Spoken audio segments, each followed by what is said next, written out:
और राजस्थान में active western disturbance का असर है। आज भी 7 जिलों में आंधी बारिश की संभावना है। अप्रैल के पहले सप्ताह में भी सिस्टम का असर रहेगा। सोमवार को इस सिस्टम का सबसे ज्यादा प्रभाव रहा। कई जिलों में तेज हवा के साथ हुई बारिश। कोटा में कुछ जगहों पर तेज बारिश हुई। वहीं दिन के तापमान में 6 डिग्री तक की गिरावट दर्ज की गई है। तो मौसम को लेकर आपको बड़ी खबर बता रहे हैं। राजस्थान में एक्टिव वेस्टर्न डिस्टर्बेंस का असर जारी है। आज भी 7 जिलों में आंधी बारिश की संभावना है। अप्रैल के पहले सप्ताह में भी इस सिस्टम का असर रहेगा। सोमवार को इस सिस्टम का सबसे ज्यादा प्रभाव रहा। कई जिलों में तेज हवा के साथ बारिश हुई। कोटा में भी तेज बारिश का असर देखने को मिला। वहीं कई जगह ओलावृष्टि भी हुई है। दिन के तापमान में बारिश के बाद 6 डिग्री तक की गिरावट दर्ज की गई है। तो देखिए, जहां बारिश और ओलावृष्टि के बाद मौसम ठंडा हो गया है, लोगों को गर्मी से राहत मिली है, तो वहीं किसानों की चिंता बढ़ गई है। खेतों में खड़ी फसलें बर्बाद हो गई हैं, जिसके बाद किसानों को आर्थिक नुकसान झेलना पड़ सकता है। हालांकि किसानों ने प्रशासन से मुआवजे की भी मांग की है।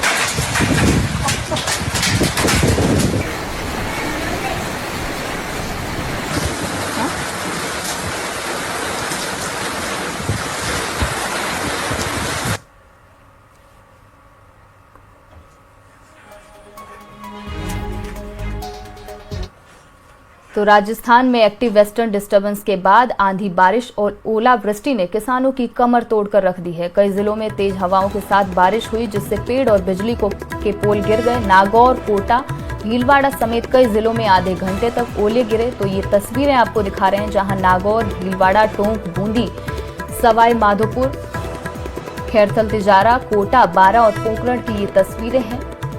प्रदेश भर में आंधी और बारिश का दौर जारी है और भीषण गर्मी से जहां राहत मिली है, तो किसानों के माथे पर चिंता की लकीरें खिंच गई हैं। मौसम विभाग की माने तो आज भी 7 जिलों में आंधी बारिश की संभावना है।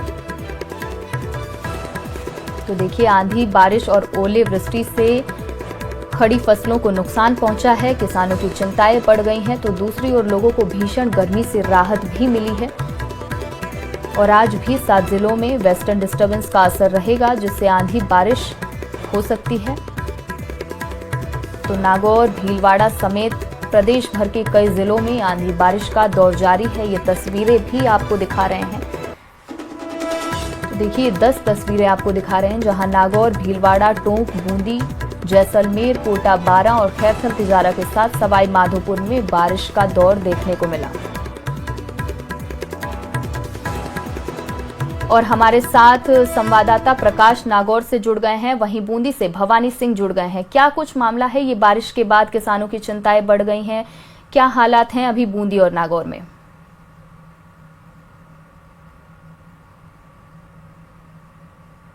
जो कल ओलावृष्टि और बेमौसम बारिश ने किसानों को ये कहा जा सकता है कि राम रूठा है अब रात से आस है। यानी कि किसानों की जो घर पर पकने की फसल, जो पकी हुई फसल थी, घर जाने को थी, मंडी में जाना था, लेकिन बेमौसम बारिश ने देखिए फसल को किस प्रकार यहाँ पर जो खड़ी फसल थी उसको गिरा दिया है और किसानों की कहीं न कहीं इससे खस्ता हालत हुई है। दूसरी ओर बात करें तो गर्मी से राहत मिली है, लेकिन किसानों को आर्थिक नुकसान हुआ है। पहले ही ये कहा जा सकता है कि घनी बारिश हुई, ज़्यादा बारिश होने के चलते यहाँ किसानों को एक फसल से पहले ही हाथ धो चुके थे। अब फिर बेमौसम बारिश ने गेहूं की खड़ी खेतों में फसल जो थी उसको भी बर्बाद कर दिया है। किसान हमारे साथ है। काका जी, किस प्रकार क्या नुकसान हुआ है, क्या कहना चाहेंगे? बहुत नुकसान हुआ है इसमें। अच्छा, क्या आस थी आपको? आज थी भाई, बढ़िया गाँव तो मिलेगा, गड्ढा खत्म हो गया तो फिर भी नहीं मिला। ये भी जा रहा है। अच्छा, तो खराब हो गया पूरा गेहूं की फसल? खराब हो, एक बरका खराब ही होगा। कितने दिन में अगर बारिश नहीं होती तो घर ले जाते आप इसको? ये 2-4 दिन में ही चल जाता है। देखिए, 1-2 दिन में इस फसल को ये घर ले जाने की तैयारी कर रहे थे। कटने की कगार पर ये फसल है। ये जो गेहूं है, ये गेहूं की जो बालियां हैं पककर सूख गई थी। यानी कि ये किसान इन बालियों को अपने घर पर फसल की कटिंग और यहाँ पर मशीनों से इसकी निकलवाई होती, उसके बाद में अपने घर लेकर जाता और मंडी में बेचकर अच्छा मुनाफा भी कमाता। लेकिन अब बेमौसम बारिश, ओलावृष्टि ने इस फसल को कहीं न कहीं नुकसान पहुंचाया है। अब ये जो गेहूं की फसल है ये भीज गई है। अब भीजने के बाद इसके दाम भी कम मिलेंगे? दाम कम मिलेंगे, कलर फेट होगा इसका। अच्छा, दाना फीका पड़ गया? दाना फीका पड़ गया। अच्छा। ये हुआ। तो देखिए कहीं ना कहीं जो फसल बची है बारिश के बाद भी, उससे ये कहा जा सकता है मंडी में जो किसान इसे लेकर पहुंचेंगे वहां पर इन किसानों को कहीं ना कहीं नुकसान दामों में भी उठाना पड़ेगा, क्योंकि बारिश हुई है, दाने भीगे हैं और गेहूं का दाना भीगने के बाद में उसका कलर जो है वो फीका हो जाता है, यानी कि चमक कम हो जाती है। इससे व्यापारी इसे कम दाम में ही खरीदेंगे। अपने आप में कहा जा सकता है, मेरे पीछे जो गेहूं का खेत है, देखिए किस प्रकार बारिश के बाद में सीलन इन गेहूं की बालियों में आ चुकी है और ये बालियां भीगने के बाद अपने आप में किसानों की कमर तोड़ती हुई आपको दिखा देगी, क्योंकि बालियों की टूटी हुई टहनियां किसानों की कमर तोड़ती हुई नजर आ रही है। अब किसान हमारे साथ, एक बार उनसे बात करेंगे। इससे जानवरों को जो चारा था वो भी खराब हुआ है? खराब हो गया ना, पीड़ा पड़ गए। अच्छा, तो उनके लिए भी समस्या उत्पन्न हो गई? वो भी ना समस्या, काला पड़ेगा तो कमी खाएगा इसको। अच्छा, तो देखिए कहीं ना कहीं पशुओं के लिए भी चारे की व्यवस्था अब किसानों को उचित करनी पड़ेगी, क्योंकि किसानों के लिए गेहूं ही एक ऐसी फसल थी जो मानव जीवन के साथ साथ जो हमारे पालतू पशु होते हैं उनके लिए चारे की व्यवस्था करते हैं। ऐसे में जो गेहूं की फसल बेमौसम बारिश में भीगी है, यहाँ पर जो फसल है ये खराब हो चुकी है, यानी कि दाना भीग चुका है, चमक जो है इसकी कम पड़ी है। व्यापारी, मैं लौटूंगी आपके पास, पहले नागौर का भी रुख कर लेते हैं कि किसान वहां पे किस प्रकार की तैयारी कर रहे हैं बारिश के बाद जो फसलों को नुकसान पहुंचा है। तो क्या वहां पे किसान कोई विशेष तैयारी कर रहे हैं या फिर अभी जो फसलें बर्बाद हो गई हैं उसको लेकर क्या कुछ मामला है? जी बिल्कुल, बताना चाहूंगा कि कल देर रात करीब 10 से 11 बजे के बाद यहाँ पर जो तेज बारिश हुई है, जिसके साथ ओलावृष्टि भी यहाँ पर बड़ी संख्या में देखने को मिली है, जिसके बाद क्षेत्र में जो मौसम पलटा है, जिससे किसान है जो बड़ी संख्या में यहाँ पर प्रभावित हुआ है। आप मेरे पीछे देख सकते हैं कि मैं अभी एक सरसों के खेत में खड़ा हूँ, जहाँ पर जो सरसों की फसल है उसे काट कर यहाँ पर जो ढेर के रूप में यहाँ पर रखा गया है और इस ओलावृष्टि के अंदर ये फसल पूरी तरीके से यहाँ पर बर्बाद हो गई है। हमारे साथ यहाँ पर कुछ किसान भी मौजूद हैं, उनसे भी बात करने का प्रयास करेंगे कि किस प्रकार अभी इस फसल का ये आगे काम में लेंगे और आगे इन फसल को इनमें कितना नुकसान हुआ है। कल रात भारी ओलावृष्टि हुई है और जो सरसों की फसल है वो यहाँ पे ढेर खराब हो गया है। अब क्या आगे की आपकी रणनीति रहेगी? कल रात में आई बारिश, उसके साथ ओलावृष्टि भी थी, तो ढेर टिकी हुई, अब ये सड़ जाएगी बारिश से और गाँव भी खड़े हैं, ये सब गोड़े सारे नष्ट हो गए। तो अब इसको तैयार करने में आपको क्या अलग जो तैयारी करनी पड़ेगी, किस प्रकार आप इसका जो दाना है वो निकालेंगे? अब तो कुछ नहीं है, सड़ गया, खराब हो गए, भाव नहीं मिलेंगे इसमें और सरकार से मांग है कि भाई ज़्यादा से ज़्यादा मुआवजा दे नुकसान का।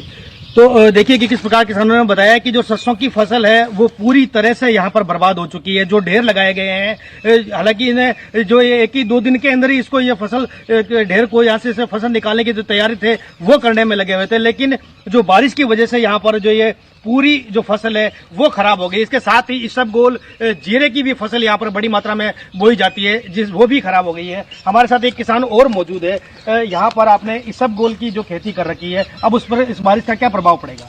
बहुत नुकसान हो गया, इस सब में बहुत जड़ गया है। कल रात में बहुत गड़ा पड़ा है, नुकसान हो गया। सरकार ये मांग करते हैं जो मुआवजा अच्छे तरह से दिया जाएगा। किसान की बहुत हालत खराब हो सकती है। मंडी में अब आप जिसे ले जाएंगे तो क्या मंडी में इसके क्या भाव मिलेंगे? अब आपको वो तो आधा भाव नहीं तो मिलेगा, कहाँ है, वो तो नाश हो गई। इस सब तो जड़ चुका है, गेहूँ भी खराब हो चुका है, ये रायड़ा भी खराब हो चुका है, आधा भाव मिलेगा। जी, किसानों की पीड़ा आप समझ सकते हैं कि किस प्रकार अब किसानों की ये पीड़ा है और दर्द इनका सामने आ रही है कि जो ये फसल है ये मंडी में ले जाने पर भी इनको। लेकिन मैं एक बार फिर से बूंदी का रुख कर लेती हूँ। भवानी बताएंगे वहां पे कि किसानों ने किस प्रकार की अब तैयारी की है। हालांकि बारिश से फसलों को नुकसान हुआ है, लेकिन क्या वो कुछ अलग तैयारी कर रहे हैं, कैसे वो इन फसलों को बेचेंगे? बिल्कुल, देखिए तैयारी की बात करें तो अभी मौसम विभाग का अलर्ट है, पश्चिमी विक्षोभ सक्रियता बता रहा है। ऐसे में अब किसान असमंजस में बड़ा पड़ा हुआ है, क्योंकि अगर काटता है तो कटी फसल में और ज्यादा नुकसान होने का अंदेशा है। फिलहाल बात करें तो आज सूर्यदेव ने अपना दर्शन दिया है और कल की बारिश के बाद में आज तेज धूप फिर से देखने को मिली है। अगर आज और 4 दिन में, अगर 2-4 दिन में बारिश नहीं होती है तो बची हुई जो किसानों की फसलें हैं वो मंडी और घर तक पहुंचेगी। सबसे बड़ी बात ये देखिए कि फसल खराब होने से, बेमौसम बारिश होने से मवेशियों के चारे का भी नुकसान यहाँ पर किसानों को उठाना पड़ रहा है। अपने आप में जो ये कहा जा सकता है कि राम तो रूठा है अब राज से, किसानों का आस है, यानी कि उचित मुआवजा मिले तो किसानों को कुछ राहत मिले। जी बिल्कुल, तो प्रशासन की भी यही कोशिश रहेगी कि किसानों को फसल खराबे का मुआवजा मिले ताकि किसानों को थोड़ी आर्थिक राहत मिल सके। तो प्रकाश का फिर से एक बार रुख कर लेती हूं मैं कि वहां पे किसान क्या कुछ कह रहे हैं मुआवजे को लेकर। जी बिल्कुल, मैं अभी जिले के आकला गांव के अंदर मौजूद हूं, जहां पर किसानों की मांग है कि अब अगर उन्हें मुआवजा नहीं मिला तो उनकी आजीविका है जो कहीं ना कहीं खतरे में पड़ जाएगी। किसानों का कहना है कि जो जिस भाव का जहां अब 6 से 7 हजार रुपए भाव मिलना था उसे अब मंडी में ले जाने पर 2 से 3 हजार रुपए, यानी किसानों की कहना है कि अब इनके खर्चा जो लगा है, लागत आई है, वो भी खड़ी नहीं होगी। जो आपके यहाँ पर नुकसान हुआ है, अब आप सरकार से क्या मांग करते हैं? मुआवजा दो, ये सरकार किसान भाव का मारती चाहते